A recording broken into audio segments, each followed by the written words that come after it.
If you enjoy our podcast, please like and subscribe and consider becoming a digital subscriber to the Albuquerque Journal to help us bring you more content like this. You can find this episode and all of our podcasts on the Albuquerque Journal website, abqjournal.com, as well as YouTube, iTunes, and Spotify. See the show notes for a discount code on a digital subscription. Thank you for supporting the Albuquerque Journal, New Mexico's leading news. Hi, everyone. I'm James Yodice. I am the high school sports editor at the Albuquerque Journal. Welcome to Preps Central, the Journal's high school football podcast. We're into week 11, last week of the regular season. As I sit here, it's Wednesday afternoon, so in about 72 hours from now, we're going to be finished, and we're going to look forward to getting the playoff brackets, which are set to be announced at 10 p.m., I believe, on Saturday night. I'd rather they come out on Sunday, but we'll have them Saturday night, and we can start dissecting them then. So let's get into it. We're going to start and just break down some of the matchups that are coming up this week that we have to watch. And it starts, as always, with Rio Rancho against Cleveland. Those two teams are playing. They were originally scheduled to play Halloween night. That game was moved to Thursday night, October 30th, 6 o'clock kickoff at Rio Rancho High School. This will be for the District 1-6A championship. Both these teams are undefeated in league play. Interestingly enough, if Cleveland loses this game, I still think Cleveland's good to go for a top 4 seed, which would mean Rio Rancho would get a top 4 seed. If Rio Rancho loses, no, they're going to be somewhere between 5 and 8. And they'll get a first-round home game. And in fact, we're going to talk about the matchup here in a little bit. Jordan Hatch, the Cleveland quarterback, is one of my two guests on this week's podcast. So we're going to talk to Jordan about that a bit later. District championship game here. Cleveland's 8-1. They just have the one loss to Las Cruces High School back in the middle of the season, a close game.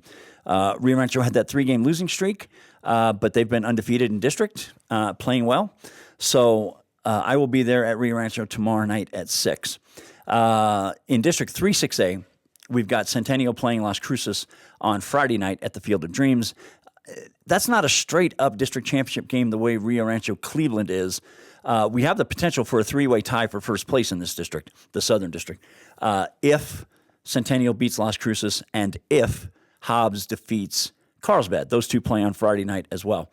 So there's the potential for a 3-way tie here. If Las Cruces wins on Friday, they're the district champions, number 1 seed, all of that. And they'll certainly be favored to do that. Cruces is 9-0, and we only have 2 other undefeated teams left in 11-man football. That would be Los Alamos and St. Michael's.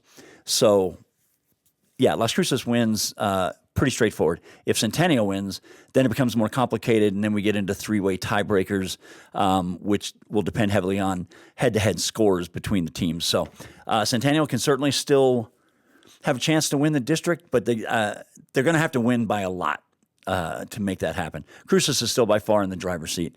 Hobbs is in shape for a top 4 seed as well. They're ranked number 3 by the coaches. I think they're ranked number 3 in the Max Preps poll as well. So if Hobbs takes care of business against Carlsbad, they're big rivals, and Carlsbad's a good team. Carlsbad's going to be in the playoff field. If Hobbs beats Carlsbad on Friday, Hobbs is going to get a first-round bye. I don't think there's no question about that as far as I'm concerned. If they lose, it becomes much more complicated, and then we could see some jostling.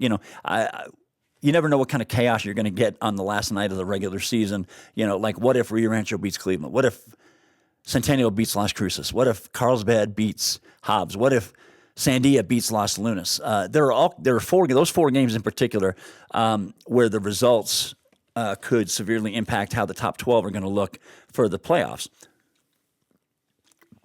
I mentioned Sandia and Los Lunas. They're playing on Saturday morning here in Albuquerque at Wilson Stadium. I'll be at that game. So essentially what it boils down to is Sandia, which is coming off a big win over Albuquerque High last week, which pretty much ended Albuquerque High's playoff hopes, which is too bad. They hadn't been to the playoffs in 36 years. That would have been a nice story. But Sandia's been pretty good under Coach Tylon Weiler, their new head coach. They started 0-4, but they are 4-1 over their last 5 games. And now if they beat Los Lunas on Saturday, Sandia is going to leapfrog over Los Lunas into second place into that district. So I think Los Lunas is locked and loaded to get to the playoffs no matter what. Sandia, in my opinion, is not. If they lose, I don't think they're getting in. That's just me. I don't see how they're going to have the the resume or the criteria points to get them into the playoffs. Las Lunas does have them, but if Sandia finishes second in the district, they'll get in because Las Lunas is for sure getting in, and they can't take Las Lunas without taking Sandia. So for Sandia, the Saturday game becomes sort of a win and get in, lose and you're going to what's the phrase? You're going to Cancun. I believe that's how it's done in the pro leagues. So yeah, there's still plenty to play for in that district. La Cueva, of course, has already clinched that district. I have an idea about which 12 teams are going to make it to state. This is assuming Las Lunas beats Sandia. I think the top 5 teams, I wrote this the other day, the top 5 teams in District 1, including 5th place Cibola, the top 5 teams in District 3 going down to 5th place Alamogordo, and then the top 2, La Cueva and presumably Las Lunas in District 2. Those are the 12 I have in. I haven't. I put together a top 12 for last week, but if you want to see that, you can find that column online at abqjournal.com. I'm going to do another projection after Saturday's games are over. Ironically enough, here in Albuquerque, there's not a single big school football game anywhere to be found on Friday. All 3 of the public stadiums are going to be empty, which I don't particularly like, but I believe because of an officials issue, all the APS games that were scheduled on Friday were moved to either Thursday night or to Saturday morning or Saturday afternoon. So Friday night, ironically, is going to be a dark night. Manal, an 8-man team, is playing at home in the playoffs against Clayton on Friday. That's the only local high school football game going on in Albuquerque on Friday, on the last Friday night of the season. That's pretty bizarre to me. So everybody else will be playing Thursday or Saturday. So the season will be finished. Volcano Vista plays Cibola at 3 o'clock on Saturday. Valley plays Rio Grande at 3 o'clock on Saturday. Those are the last 2 games in the state in the regular season. And then the brackets will be out in the evening on Saturday. So we've got District 1 is going to have a district championship game. District 3, Cruces needs to make sure to win to clinch. Not only that, they're going for an undefeated regular season. The Class 5A districts are essentially over. Artesia's clinched their district after they beat Goddard last week. They've already beaten Roswell and Goddard and Lovington, which are the teams that are in second place. We could still get a 3-way tie for second place between those 3 teams, by the way, in that district. I saw Los Alamos for the first time the other day on Saturday against Valley, and their outstanding running back, Jordan Herrera. Los Alamos won easily 47-10. So Los Alamos has clinched the District 1 title. Now the big question is, will Los Alamos get a first-round bye? To me, it's clear by looking at the coaches poll that just came out yesterday, Tuesday, and the new Max Preps poll. It's between Goddard and Los Alamos. Now, Los Alamos finishes with Miyamura in Gallup. Goddard finishes with Roswell at the Wool Bowl on Friday. So Los Alamos maybe could sneak in as a top 4 if Roswell defeats Goddard, and if Los Alamos closes out a 10-0 season. Los Alamos maybe could be that 4 seed for the state tournament. Boy, that's going to be so close. So much is going to depend on the 2 polls. Los Alamos is a first-place team. They have that advantage. But Goddard at the moment has the advantage in both polls, which is a big deal, and they didn't play head-to-head. So Goddard has the edge at the moment. We'll see what happens. Of course, if Goddard wins, then there's all doubt will be removed. Then you'll have Goddard, Roswell, and Lovington as the 2 through 4 seeds in some order, and Los Alamos is going to get stuck at probably number 5. And will have to travel in the quarterfinals if they win their first-round game. So I like this Los Alamos team. Very solid. They're big. They're big up front. They move people pretty well. Jordan Herrera has had probably the best numerical season of any 5A running back in the state. The only one I can think of that would be close in terms of impact would be Bryce Parra from Artesia. Those 2 have been the 2 most influential backs in 5A football. Herrera has the yardage advantage, but Bryce Parra gets more involved in the pass game and things like that for Artesia. So that's where we're at with 5A football. Class 4A football, St. Pius is really heating up. They are, I think they put up 62 the other day. They're poised to clinch the District 2 4A title. They play Manzano on Saturday morning up at Wilson Stadium. Bloomfield is already locked as the district champion in District 1 4A. Bloomfield's the defending state champion, so they look pretty solid there. Boy, there's going to be at least one really good team, I think, in 4A, maybe even 2, that don't make the playoff field. There's good depth I've talked about this before, especially in District 2 4A. There's great depth. Like last week, for example, Manzano came in unranked and beat up on Silver. This is the week after Silver came up here to beat Academy. We've seen this several times in this district where an unranked team, Portales did it, Academy did it, now Manzano did it, an unranked team, not in the top 10, came in and beat a team that's ranked in the top 5 in 4A. We've had that happen 3 different times already just in the last month. That is crazy. So this district has been impossible to predict. I mean, Silver is ranked number 3, or they were ranked number 3 in the last coaches poll. Last week. But they're number 7 and in last place in their own district. So it's it's crazy. That district has been wildly unpredictable, which is great. It's been as much fun as any district to watch out there. So we're getting down to it with some of the 6A and 5A districts and 4A districts. People jostling, maybe not necessarily for number 1 seeds, but jostling for a position in their district, which might get them a home game, which might get them a first-round bye, like Los Alamos. So a lot to watch for. In the 2A ranks, we've got a game here in the metro area on Thursday night out at Bernalillo. Legacy Academy plays Santa Rosa. Santa Rosa was one of the 4 undefeated teams in 11-man football until last week. They got beat by Raton, up in Raton, 15-14.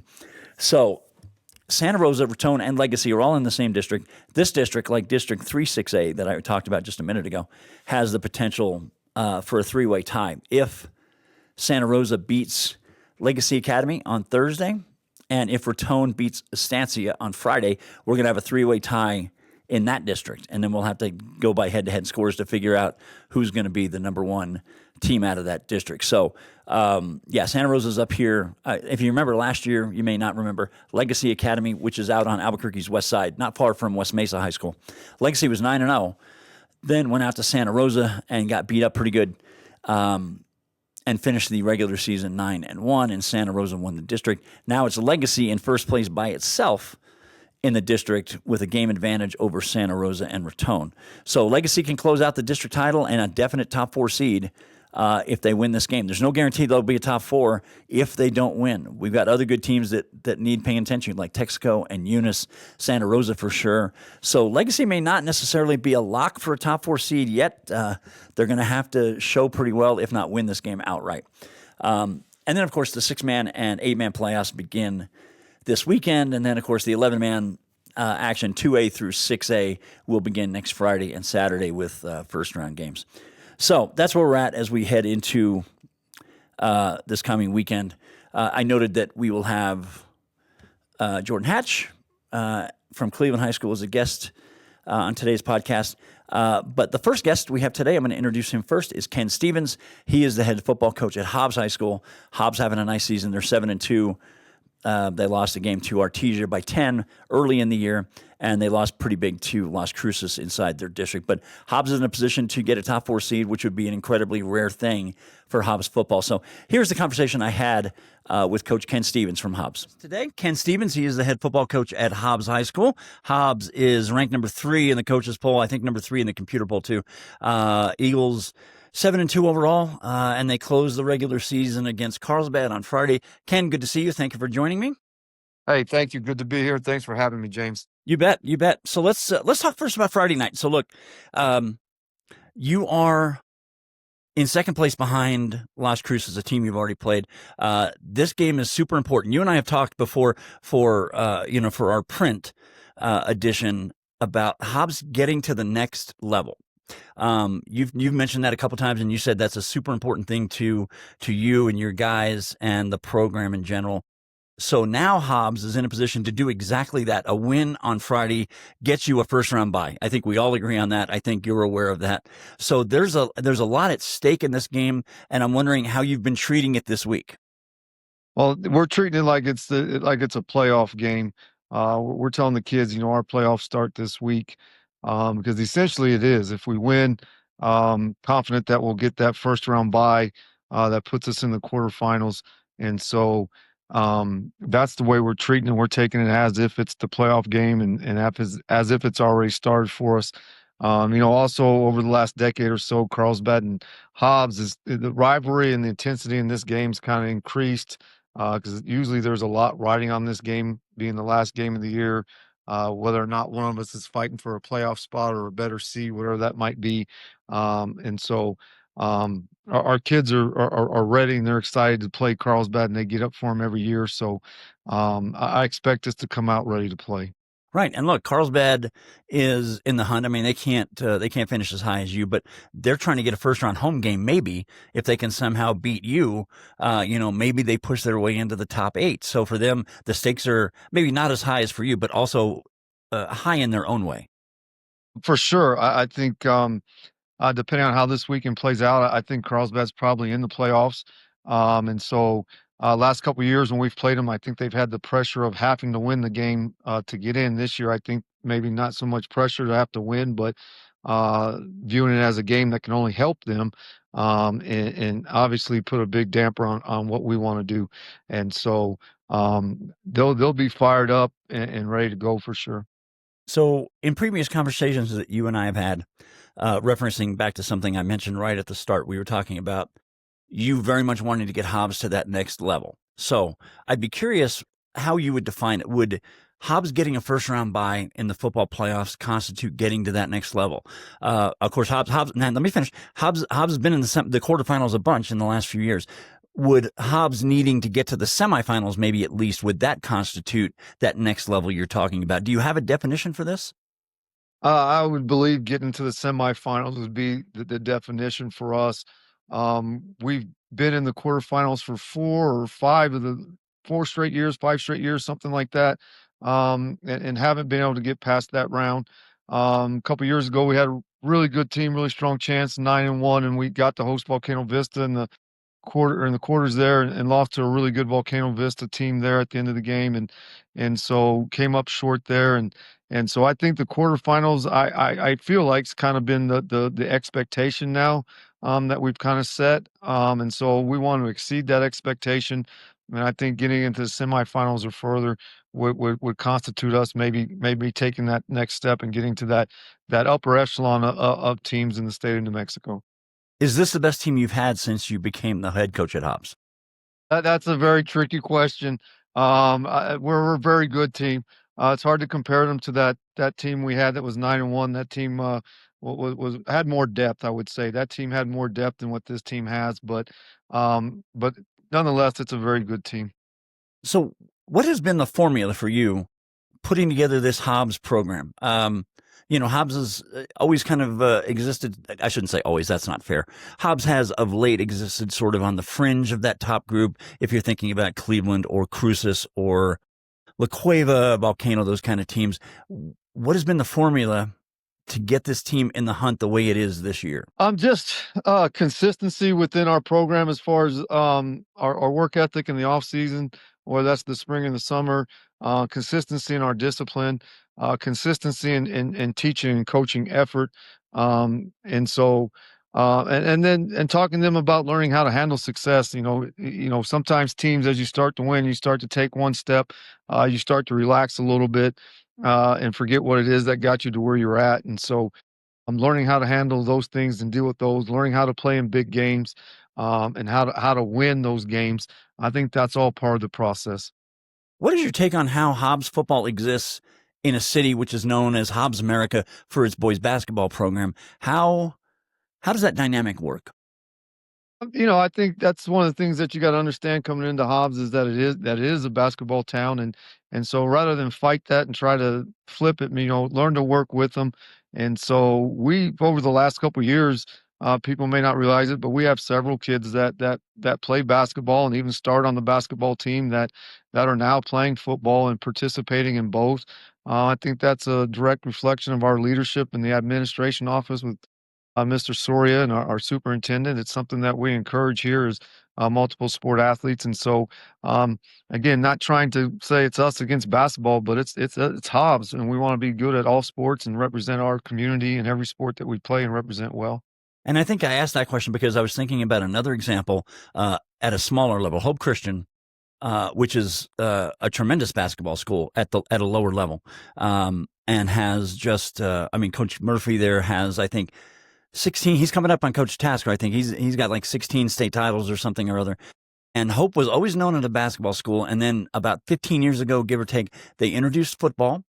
And from everything I had heard, this was not necessarily a popular decision at Hope because they did not want to relinquish their stranglehold on basketball. And there was some talk that some kids might be reluctant to be a double sport athlete, or that some coaches would want to share athletes with football.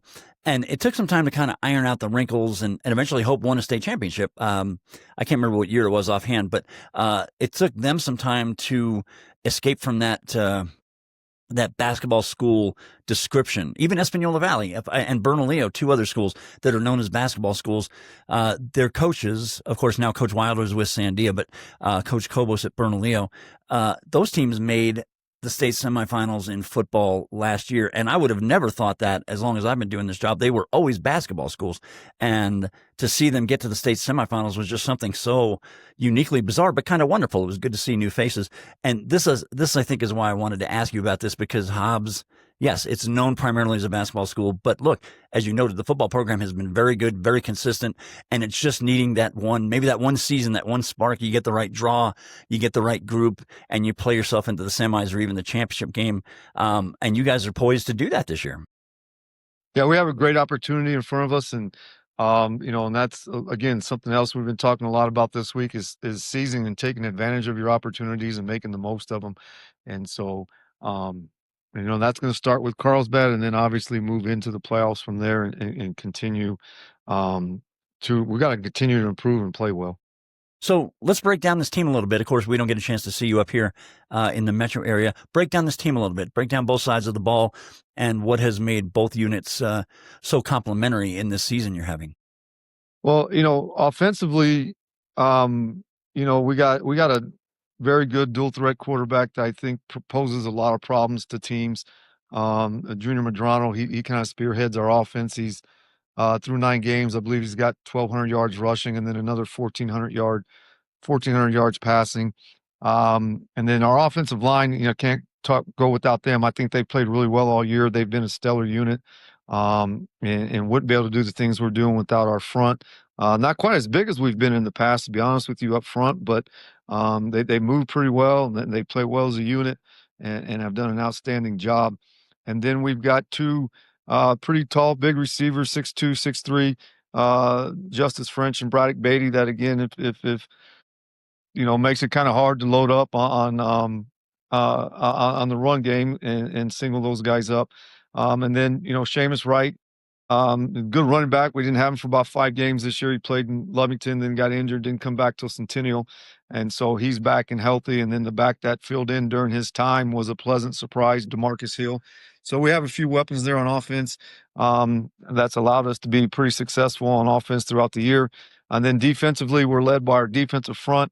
There were pretty big, Big Mike Meredith. He's 6'3", 330, anchors our defensive line, kid that's hard to move.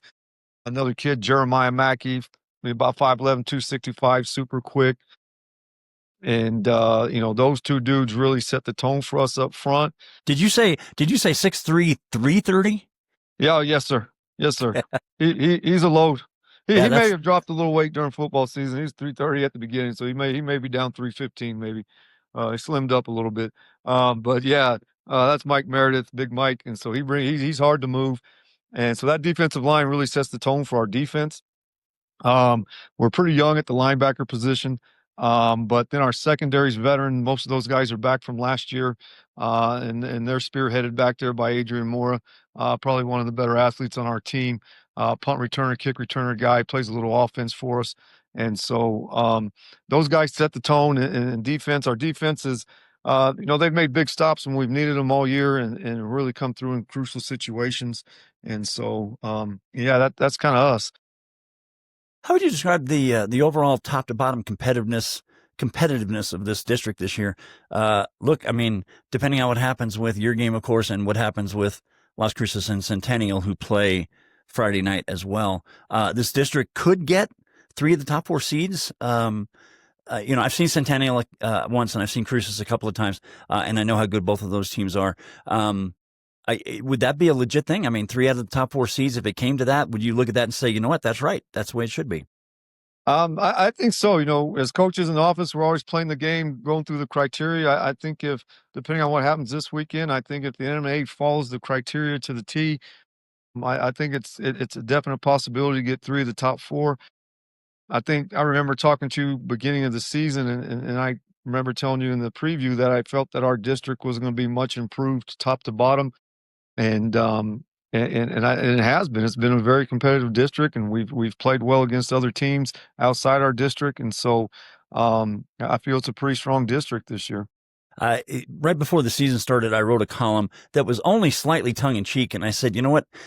And this was based on watching Cleveland and La Cueva continue to get to the top every single year and play in state championship games year after year. And I wrote a column earlier in the year, and I said, it really would help if we had a Southern team win a state title. If not this year, then very soon. We need that balance back. This is just me talking now. New Mexico football, especially at the highest level, it's better when we have a good balance of power in the South or the Southeast in your case and the metro area. And it's really been kind of great to see, Coach Lopez at Cruces put together what he has. Aaron, of course, at Centennial has had several teams that have been knocking on the door. You've had several teams that have made it to the corners and now maybe have a team that could maybe get into that next step. I like the idea of the South. I don't want to say rising up again because maybe that's not accurate, but I like the idea that the South has multiple powers to come at the North this year, and they've had good success across the board, all these teams. And I like that part of it. I'm wondering if you feel that way too, because I feel like it's more fun to watch high school football if we've got that geographical battle going on between the teams in the South and the teams up here. 100% agree with that statement. It does make the football better. I think it makes it more enjoyable even for the fans and the communities to have that kind of north-south thing going on. I know I'm getting kind of old, but I remember a point in time when the championships only came out of the South at the big school, and that's kind of flipped obviously in the last 15, 20 years.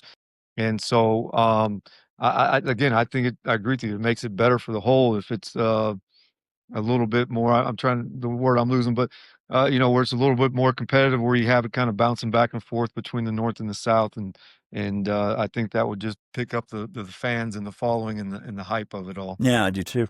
So look, in the media, whether you're up here in the Albuquerque area or anywhere really, we spend a lot of time having fun looking at coaches polls and Max Preps polls and records and district placement as we start to think about Saturday night when the bracket comes out. Like, well, who's going to go where? If Centennial wins, what happens? If Rio Rancho beats Cleveland, what happens? If Carlsbad beat Hobbs, what happens? Just working out the different scenarios in our head about how the top 12 will look when we get the bracket. Do coaches do this too? 100%. I know we do. I know we try to sit here and play that game. We work on the weekends, and a lot of times right before we leave on Sundays, we'll kind of mock it up and get everybody's input and kind of, and then we'll get it all up there like what we think it's going to be. And then someone will say, well, what if this team wins, or what if that? And they're like, oh man, that's going to shoot everything. That's going to change everything. So yeah, speaking for us, we do. And I would think most staffs do. Yeah, like I said, we have fun with it. I mean, at the end of the day, that's really what it is. It's a fun exercise to try and plan this out. And some coaches I've talked to say, well, look, wherever we're seated, we'll play whoever's in front of us, that kind of mentality. And I understand that. And other coaches, I think they enjoy having fun with it. I think basketball coaches enjoy this more actually than football coaches. Because matchups are so important in basketball. But it's nice to hear that the coaches sit down at the end of a weekend and say, okay, where are we? We're 7-2. We're in second place in our district. We deserve to be top 4. It's kind of fun. But you're right. The volatility of it all can, all kinds of things can still happen between now and Saturday night. Absolutely. And there's a lot of things that can change. And I think probably more coaches look at it than maybe they admit to. I mean, I think all coaches are going to say, hey, whatever seed we get, that's what we earned. We're going to play the team in front of us. That, we're going to control what's in our control, all that good coach speak. But at the same time, I also think coaches are well aware of what they've got to do to be able to get where they want to get. So they've got to look at it, because if they're wanting that top 4 seed, or they're wanting a certain position, they've got to know what's ahead of them and what they've got to do in order to accomplish that. And so I think probably most people look at it and try to figure it out.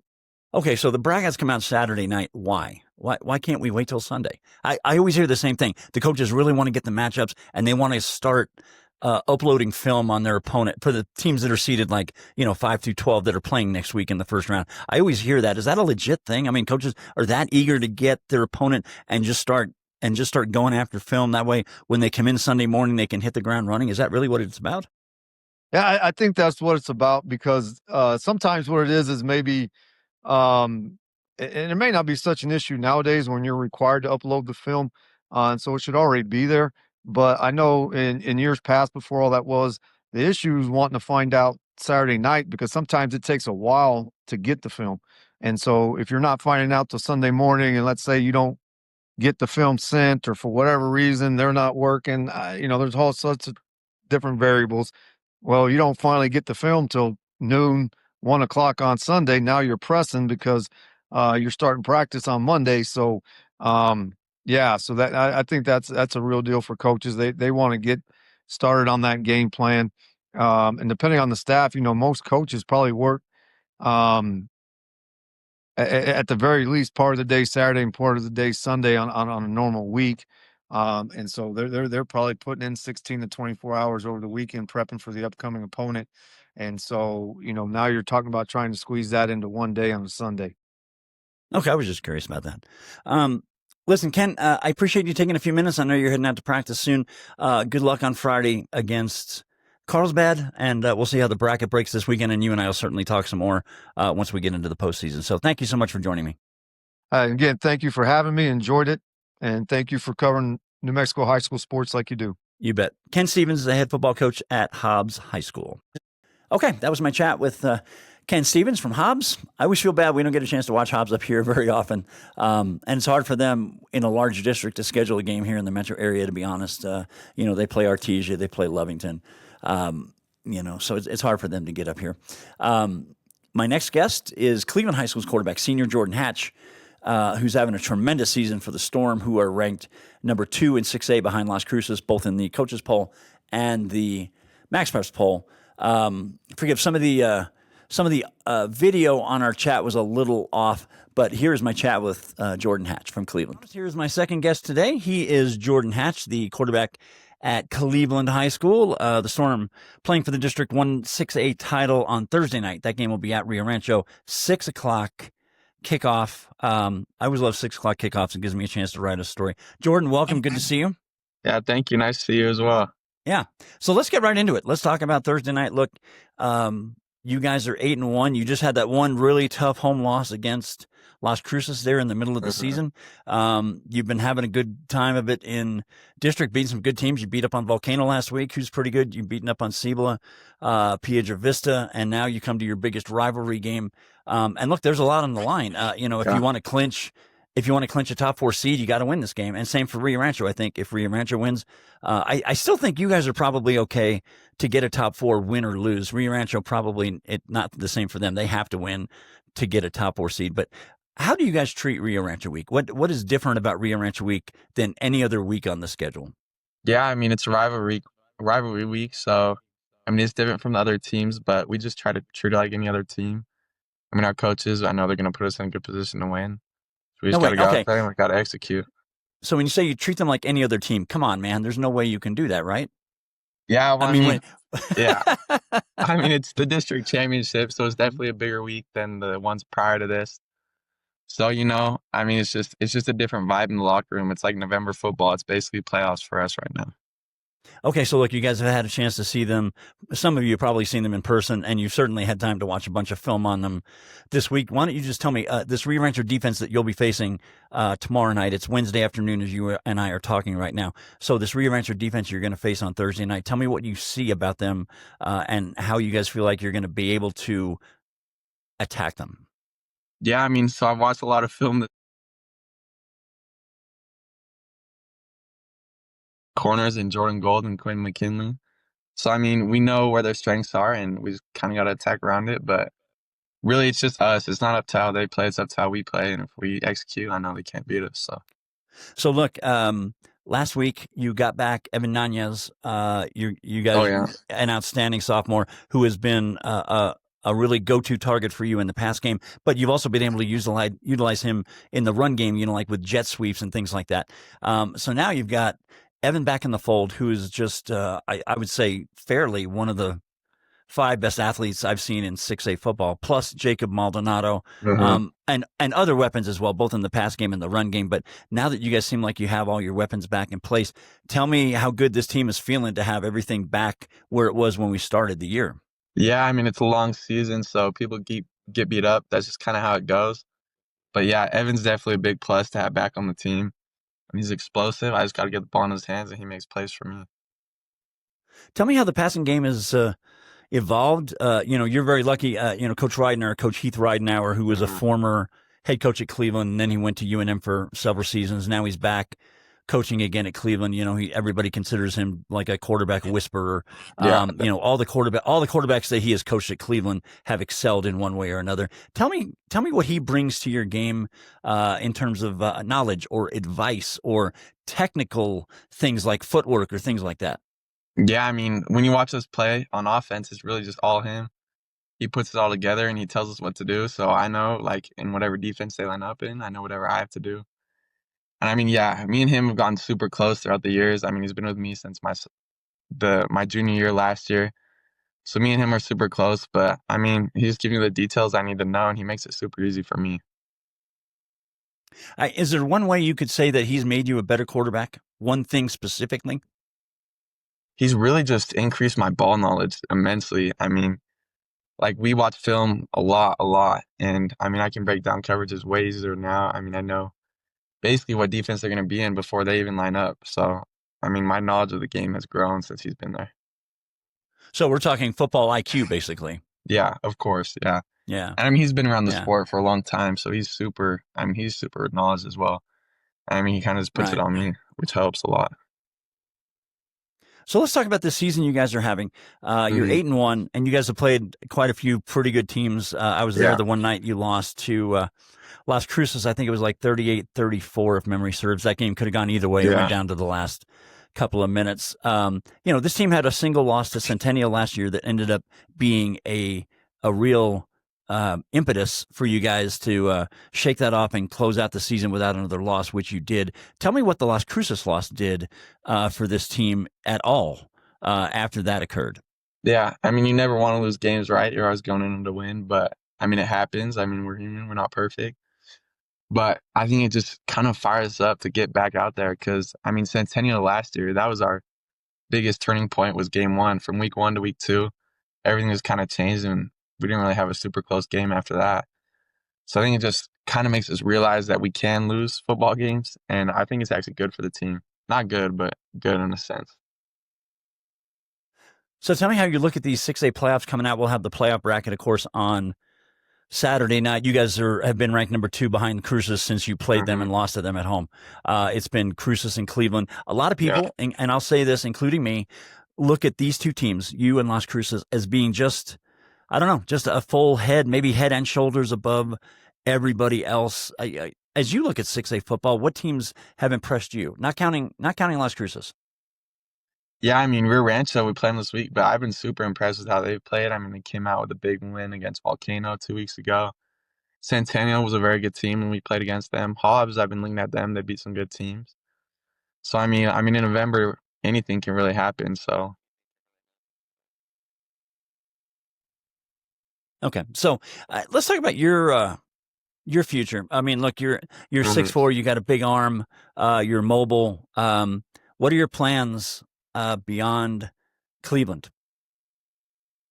Yeah, I mean, I feel like that's a question I don't have a super sure answer to right now, but I do want to serve a 2-year mission for my church before I kind of go to college. So that's my thing right now that I'm kind of focusing on. Do you know where you might go for your mission? I will in a couple of months, but I'm not positive right now. But I will be assigned soon.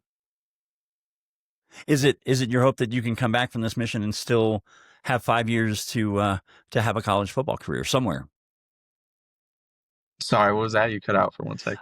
I said after the mission is over, is it still your ambition to have a full college football career somewhere?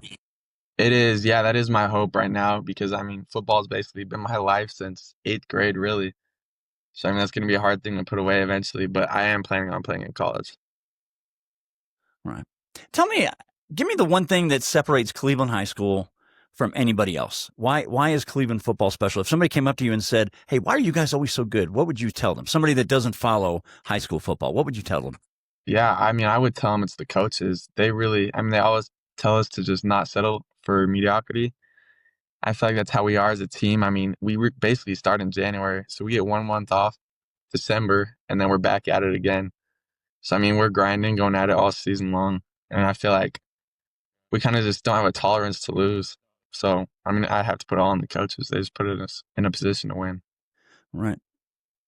So what's the team's mood? Like I said, as I talk to you, it's Wednesday afternoon. So in about, 27 hours or so, we're going to kick off inside the Rio Rancho Stadium. What's the mood of the team this week? Everybody, not just Cleveland, not just Rio Rancho, but, Hobbs and Cruces and Centennial, all these teams, you're all ramping up now toward the playoffs. So what is the mood of this team and inside the locker room right now? Yeah, I mean, we talked about it last week, but this is basically playoff football for us because I mean, we're playing for trophy cases now. If we win this next game, it's a district championship. So it's definitely a different vibe at practice. I mean, this has been our best week of practice so far this year. Last week was the best game we played collectively as a team. So, I mean, we kind of just see us starting to emerge, and this is when we usually do, is late October, early November. Yeah, I mean, you just said it. I mean, you absolutely want once we hit Halloween, everybody wants to be playing their best football. So you took a pretty good Volcano team, who's a pretty good defensive team, and you guys hung. I think was it 4? Yeah, and I think you guys hung. Was it 49? I think I might be wrong about that. It was 49. Yeah, so you hung 49 on them, a really good team, and now you turn to another good defense. And I see you smiling because Rio Rancho night must be like so unique from any other night. The electricity, the expectation. I mean, everybody circles this game on their calendar, the players, the coaches, the fans, the parents, the booster clubs, everybody circles this date in Rio Rancho. So what is the environment like for a Rio Rancho game? Yeah, I mean, it's intense. I don't really know why, but not a lot of friends are made out there. Kind of a little bit of chip on the shoulder for both teams, definitely. No, that's the way it should be. I mean, I think if we saw Rio Rancho and Cleveland being like overly friendly, we'd all be looking at each other like, yeah, this doesn't really work for us. It's more fun. It's more fun when there's a little bit of an edge, to it. Listen, Jordan, I'm going to go ahead and cut you loose. I appreciate you taking a few minutes. I will see you at Rio Rancho tomorrow night. Thanks so much for joining me. Stay healthy, and I'll see you tomorrow. Yes, sir. Thank you, Yodice. Okay, Jordan Hatch from Cleveland High School. Okay, that was Jordan Hatch from Cleveland. I thank him for hopping on with us. Like I said, they're getting ready to play Rio Rancho on Thursday night. I will be there. It should be a fun environment. That's going to kind of close things out for me today. I thank both of my guests. I hope y'all enjoy the football this weekend. There's plenty to watch on Thursday night. There's plenty to watch on Saturday. As I noted in my column the other day, if you want to get out and do a date night on Friday, this would be the week to do it. There's nothing there for you to watch.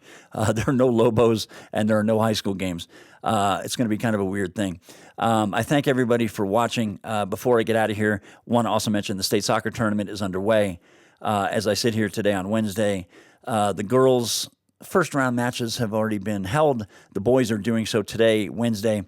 We have quarterfinals coming up Friday and Saturday of this weekend, semifinals Tuesday and Wednesday of next week, and then the championship games all at the University of New Mexico. That'll be next Friday, next Saturday, November 7th and 8th. We'll talk about that more, I think, a little bit next week. So in the meantime, get out and enjoy some football this weekend. I hope you're enjoying the cool weather coming in. I know I am. Take care. Thank you for watching, and we'll talk to you next week.